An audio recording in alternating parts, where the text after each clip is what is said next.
welcome back everybody. Aesop Grim here, and this is the continuation of our second chronicle in Elden Ring. I'm following FightinCowboy's walkthrough guide.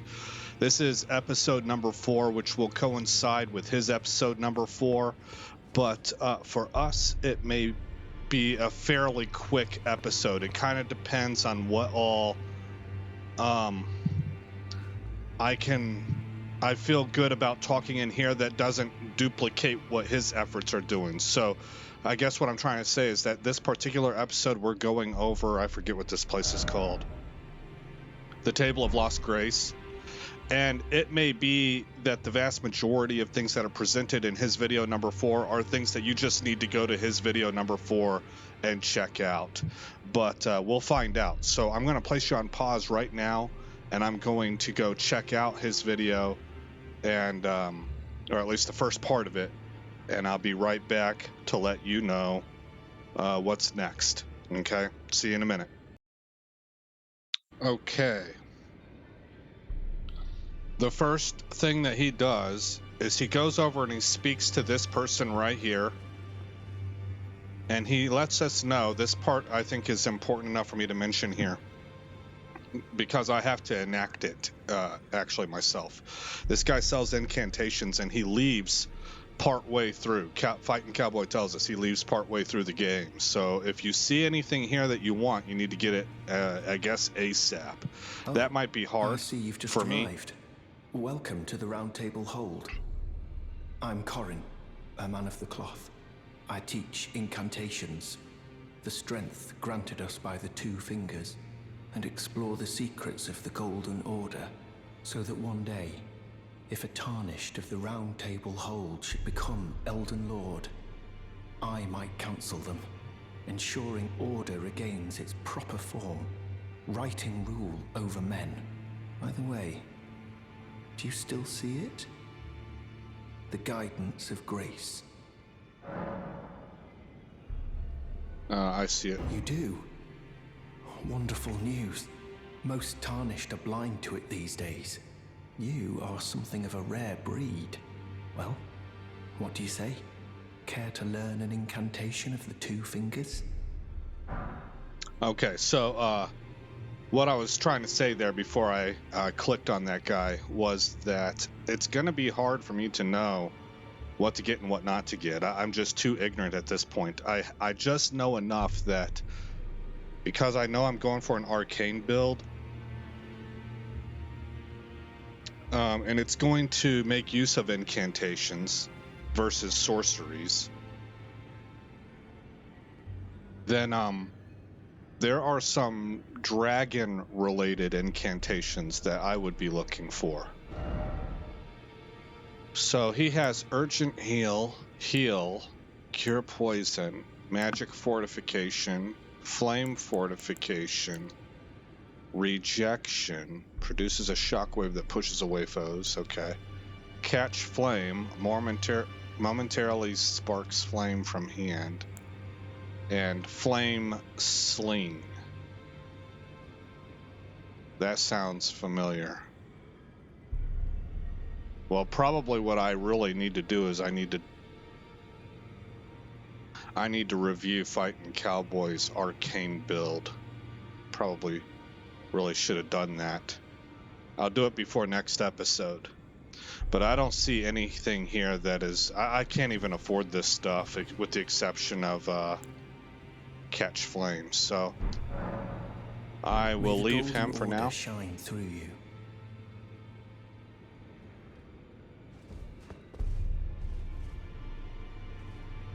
And again, I'll see you in a minute. Okay.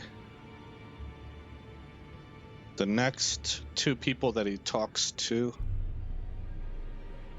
and he has, he gives you a little info on these characters. I'm not going to do the same here. That would be for his video.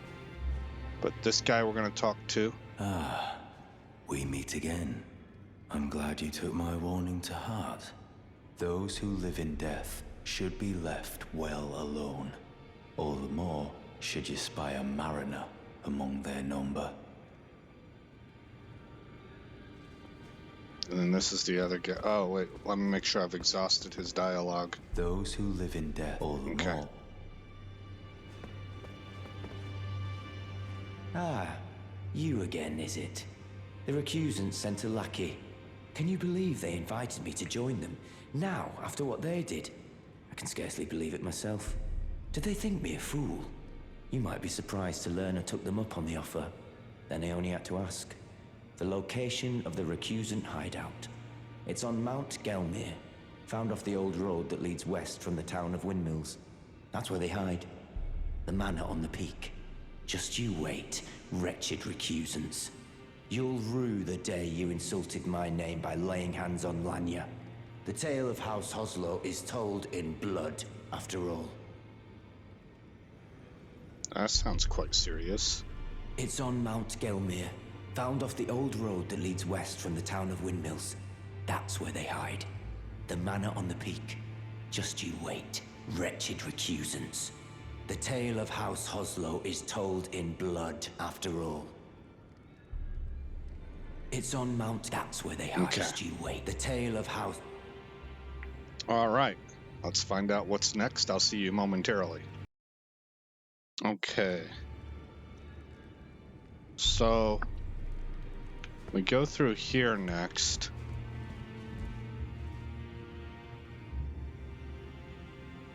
How did I mess that up? Guess we do not go through there. We go through here. No.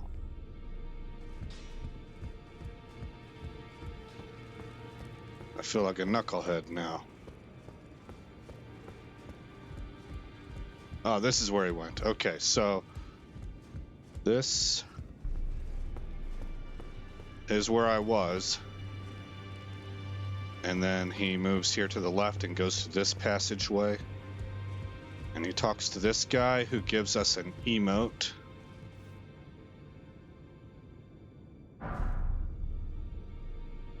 The what do you want emote.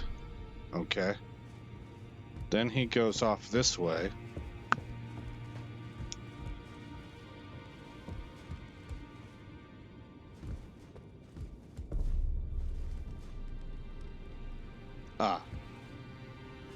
And this part confused me a little bit. This is somebody that we can turn something called bell bearings into, which gives us access to materials needed to, what do you call them? Like upgrade materials, like somber, whatever they're called, somber something, so that you can upgrade your weapons. But then he also says that you can buy most of the stuff with runes. So I think what he's saying, if we talk to this guy, and this is, I don't think this is his fault in the guide. I think it's me just not being 100%. Maybe as a new player, you know, that's the thing. Whenever you're teaching somebody something that you're well versed in, you kind of have no way of intuitively feeling how everything is so much more ambiguous to people who have no context for that, right? So I know that we can turn in bell bearings, and that allows us to purchase some kind of mats because he told me so. But then if we go to purchase, there are also this category of stuff that you can buy with runes. I think that's what he's saying. But to get the materials to upgrade, those would require bell bearings. And it gives you, like he mentions, you might want to get these whenever you have the runes. If you're, I shouldn't have said that. Yeah, well, we've already been talking about that. So anyway, so you see that there's no, I'm blanking on the term, but like upgrade mats, that there's nothing available here. That's because those don't cost runes. They cost bell bearings. That's if I'm understanding him correctly. I think I am. But I had to work that out in my head a little bit for whatever reason. I mean, it seems pretty straightforward, but again, whenever you have absolutely no context, sometimes you're swimming in information. So anyway, that's the Twin Maiden Husks, and now I need to go find out what he does next. So I'll see you in a bit. Okay, guys. This part's kind of interesting. We're going to be basically a go-between between two NPCs in here as we open up some dialogue options, and that's going to give us access. I was excited to see this.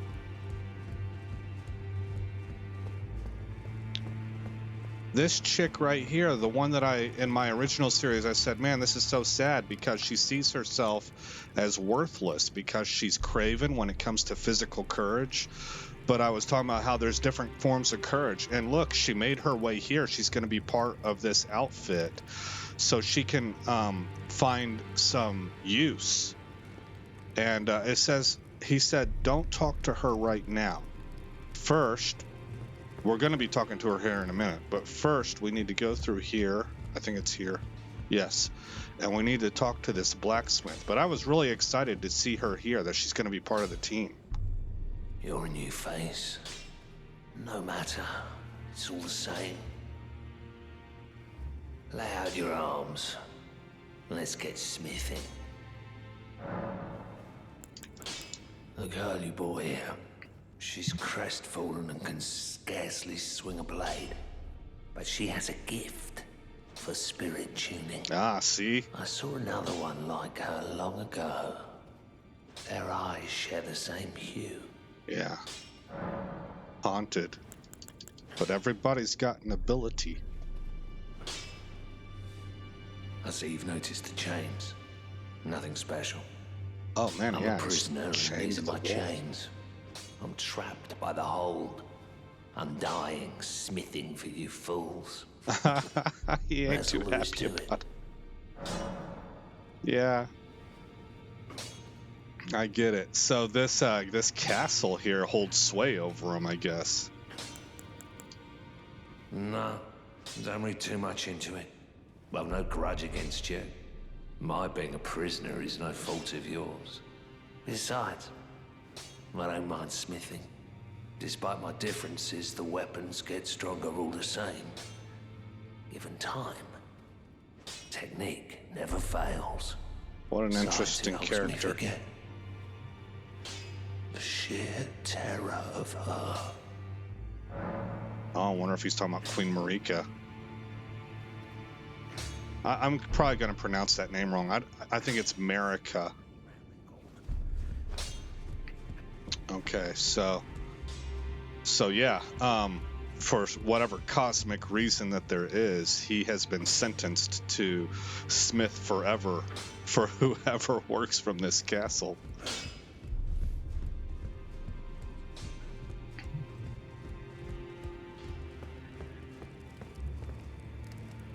Greetings. Nice to see you again. My name is Rodrika. I should have told you sooner. Isn't this place impressive though? The Round Table Hold, covert quarters of the Two Fingers, and gathering place of champions who vie to become Elden Lord. I never knew the guidance bestowed upon us Tarnished had such fantastic roots, although it's all a bit much for me, in truth. I'm still looking for my own purpose.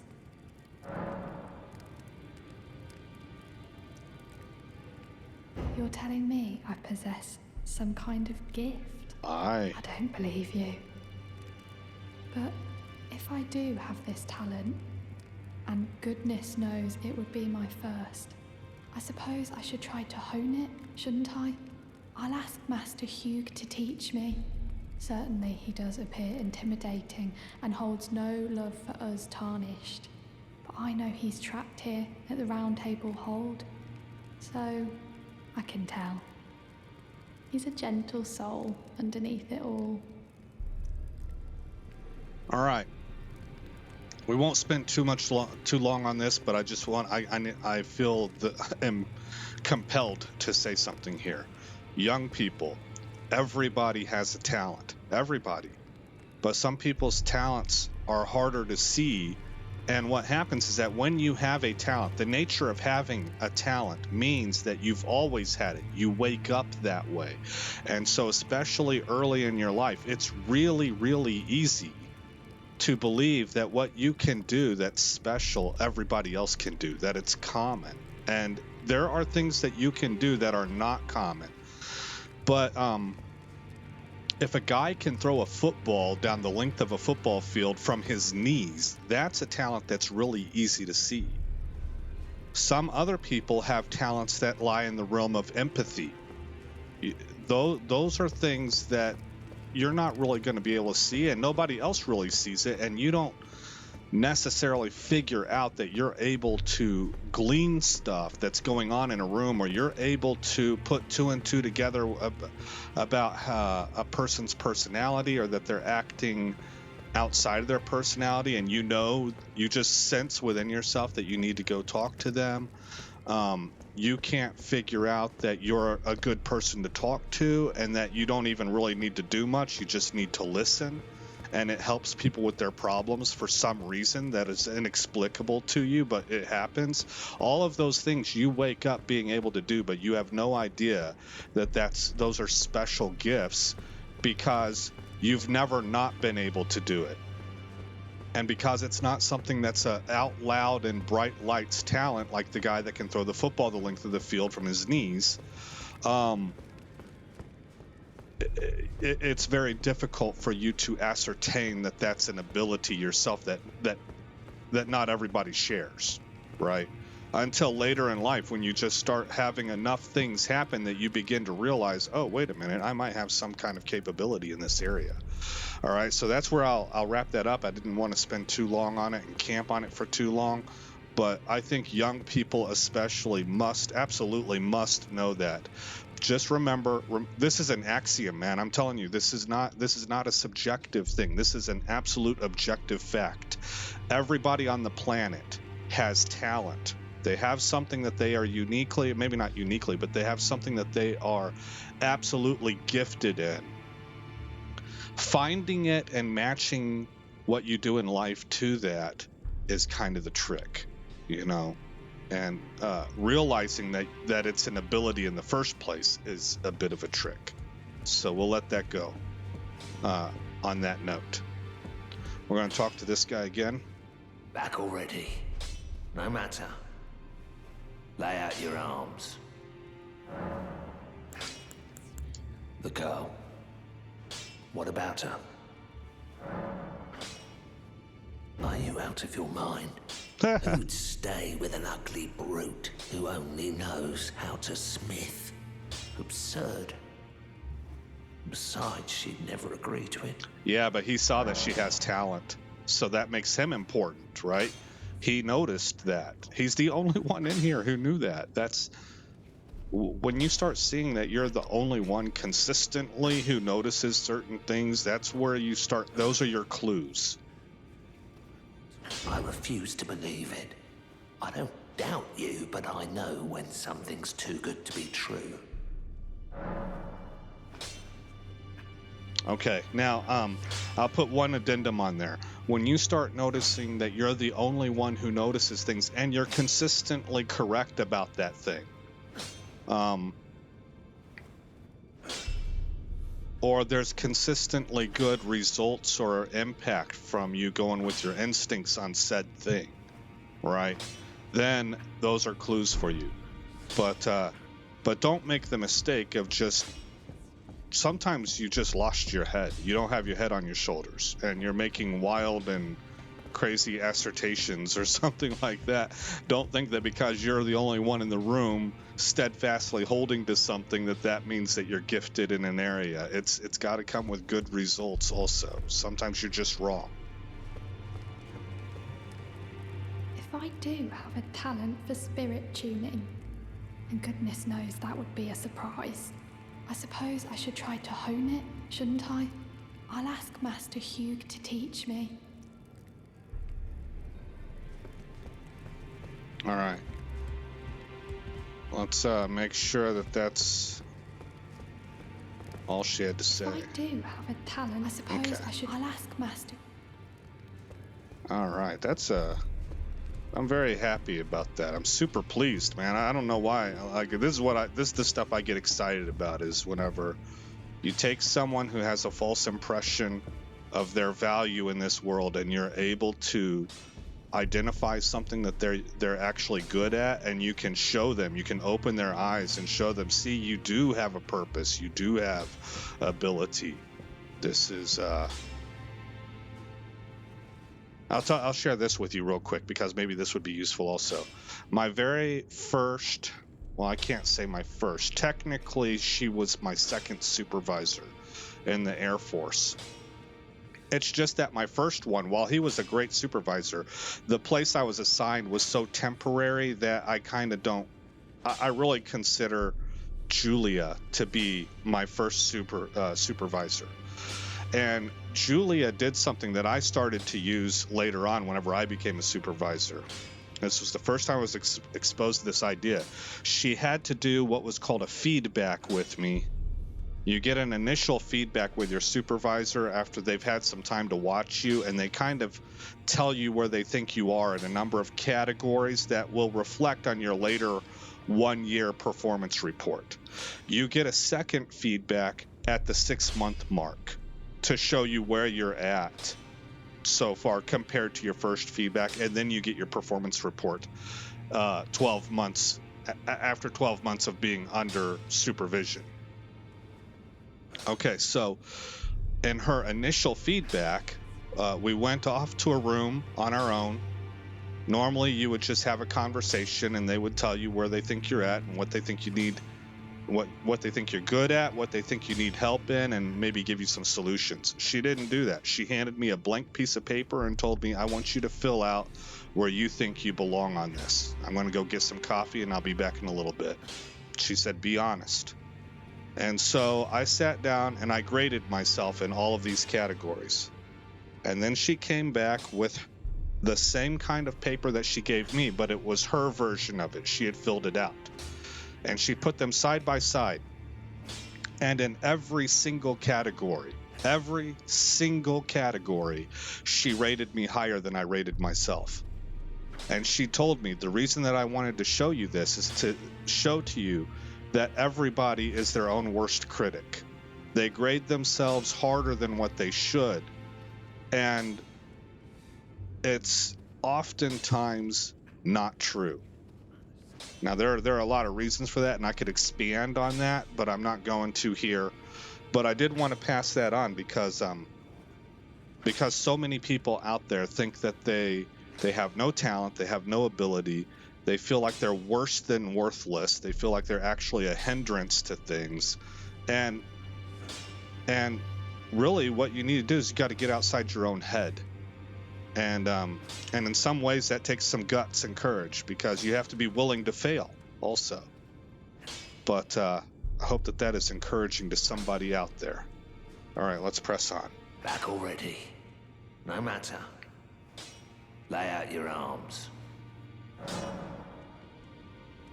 Okay, so this is what FightinCowboy said too. He got to this part and he's like, oh, I guess I didn't have to come back. So that wraps it up for this guy, and now I need to put you guys on pause and go watch the next part of his video. See you in a little bit. Okay. So we're going to go downstairs next, where he mentions that there's a crossbolt behind here if you're really, or crossbow. If you're really desperate for a crossbow, I guess you can use this, but I don't think most people need it, and he seems to strongly favor hanging on to that key. He said there's a second one behind this, but he was very cryptic about that. So you can go listen to his video and see what little he does have to say, but that sounds like it might have some spoiler content to it, and so I'm going to leave it alone. The next thing that he does, I think I must have looked down because I don't see it here.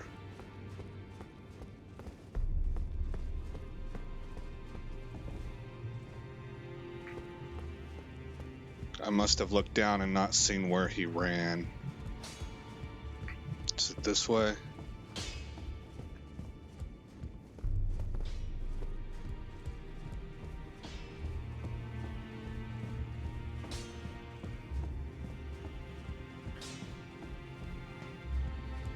Here it is. This mirror we can use to change our appearance. And so at some point in time, I'm going to give him a little bit of a beard. That time is not now. It'll be after we start doing content.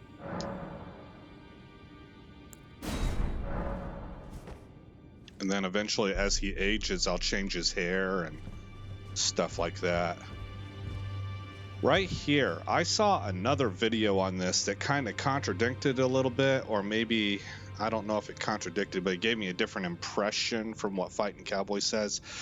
We're going to get a hug from this lady.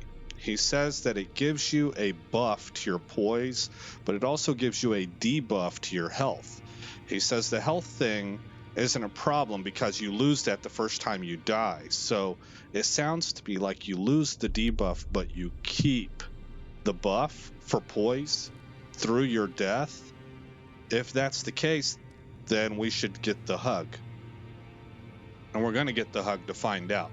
But if what happens is that when you die, you lose both the health debuff and the buff, we may not want that buff until after we have quite a bit of vitality. So I just wasn't, because of another video I had seen regarding this that was advising not to get the hug because of the debuff. I'm just waiting to see how this actually works. So we'll have to make note of it, you know, but FightinCowboy is saying he gets the hug. And he said that you lose the health debuff when you die. He said that's not a big problem because you lose the health debuff the first time you die. That sounds to me like you keep the buff through death. It's persistent, but you lose the debuff. Greetings, great champion called by grace. I am Fear. Circumstances have compelled my stay at the Round Table Hold. Great champion, would you allow me to hold you? But briefly, perhaps you might share with me some of your lively vigor and your stout-heartedness. Doing so will grant me the warmth of a champion, and you, I am sure, will bear a Baldakin's blessing. Do you think it vulgar, perhaps? Where I come from, it is a sacred act. Criminy, that sounds like a succubus. Ah, my thanks, great champion.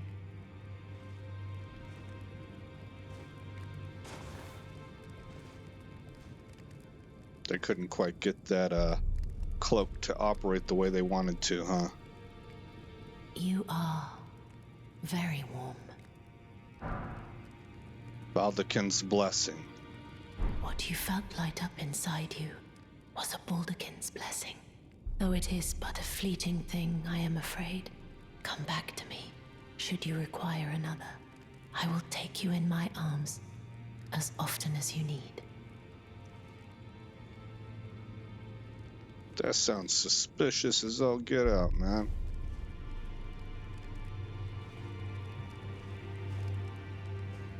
Very, very manipulative. I am pleased to see you again. Would you like me to hold you once more? The blessing is still aflame in your breast, dear. Would you like to be held, regardless? Be gone. Then good day to you, my dear. All right, let's take a look at our status. Well, first of all, you can see the icons up there at the top left. We have an icon with an arrow pointing up and an icon with an arrow pointing down. One looks to be green, so I'm guessing we got a buff to our endurance, and the other is red, so that's the debuff to health.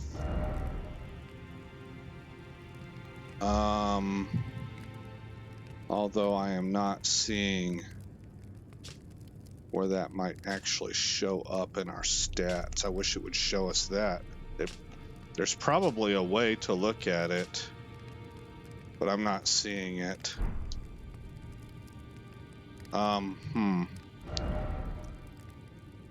Hit points, 495 of 490. See, it says we still have 495. Stamina's at 94. All right, well, and faith points at 68. I'll have to look and see what those numbers look like when we get back into the regular game world. All right, guys, I will be right back. I'm checking his video again. Okay. I gotta think of how to do this because we are very, very early in his video. Hold on, let me alt tab.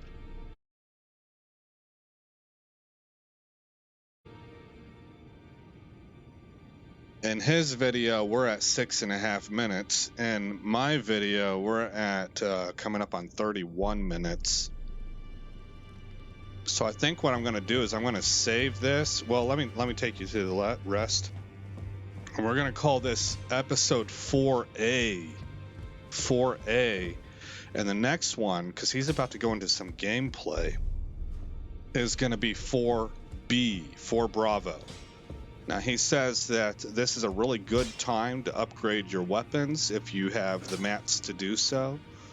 But I am following his guide, and I'm going to go with the weapon that he's saving for, which is this one right here, and we can't even use that yet. So like he's doing, he says he's just going to stick with this for right now. That's what I'm going to do, and he's not going to, of course, waste the mats on upgrading it. He's going to wait until he has the Bloodfang equipped, and that's what we're going to do also. But if you're doing something different, he did say this is a good time to upgrade if you've got the materials. We need to talk to Gideon. He has kind of an awkward stance. He looks frail. Oh, this is a rare occasion. I can't remember the last time a new tarnished made their way to the round table. Very well. As your senior, I bid you welcome.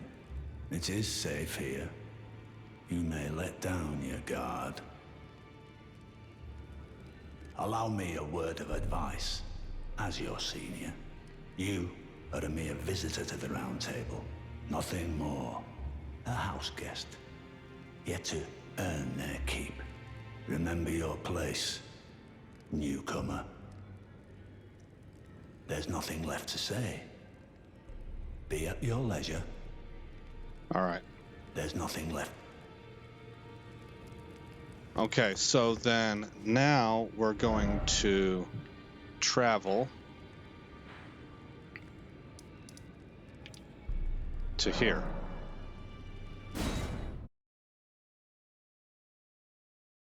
And I'm going to check my status again, see if that debuff has shown up.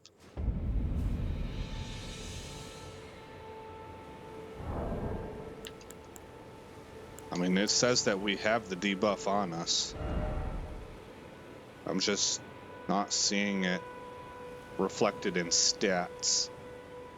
So naturally, without the debuff, we must have more than 495 hit points, I guess. Okay. Do I need to save it? No, this game doesn't save. But what we are going to do is we're going to call this episode 4 Alpha, and I'm going to close it out right here. 4 Bravo will be next, and we'll be running through the gameplay. And again, that's because there's such a disparity between his video time at just 6.5 minutes or so, and my video time where we're on our way to 34 minutes. So again, I'm Aesop Grimm. Thank you for coming by the channel. I hope you like what you saw. I hope all is well in your neck of the woods, and I will see you in the next episode where this story continues.